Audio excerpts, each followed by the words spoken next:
Hello friend, good morning. सब कैसे friend? मेरे चैनल पे आप सबका स्वागत है। मैं फ्रेंड शिव पुराण का दूसरा भाग लेकर आई हूँ, दूसरा अध्याय लेकर आई हूँ।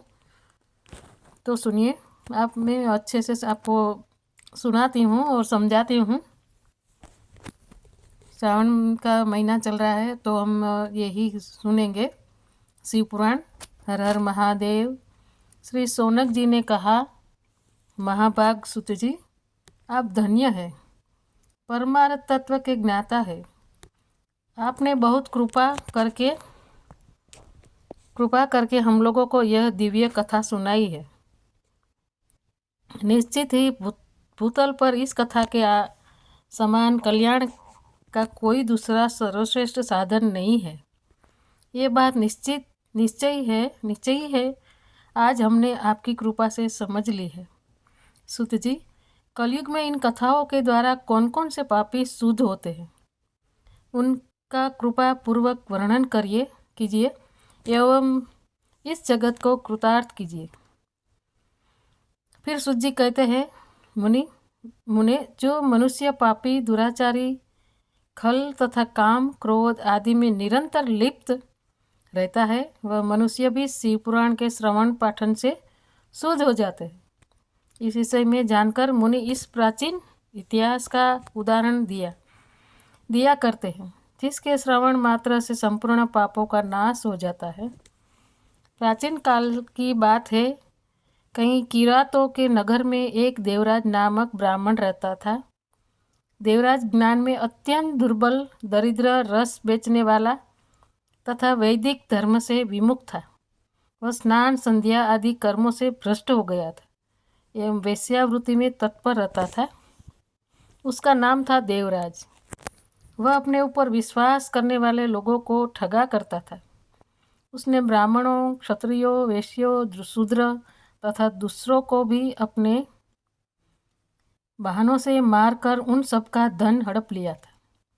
परंतु उस पापी का थोड़ा सा भी धन धर्म के काम में नहीं लगा। वह वेश्यागामी तथा सब प्रकार के आचरण से आचार भ्रष्ट था। एक दिन देवराज घूमता हुआ प्रतिष्ठा नगर जूसी प्रयाग में जा पहुंचा। वहाँ पर उसने एक शिवालय देखा जहाँ बहुत से साधु महात्मा एकत्र हुए थे। देवराज उस शिवालय में ठहर गया, परंतु वहाँ उसे जवर मतलब बुखार आ गया। उस ज्वर से उसे बहुत अधिक पीड़ा होने लगी। ज्वर में पड़ा हुआ वह ब्राह्मण के मुखारविंद से निकली हुई उस शिव कथा को निरंतर सुनता रहा। 1 मास के बाद वह ज्वर से अत्यंत पीड़ित होकर चल बसा। उसकी मृत्यु के पश्चात यमराज के दूत आए और उसे पासों में बांधकर बलपूर्वक यमपुरी ले गए।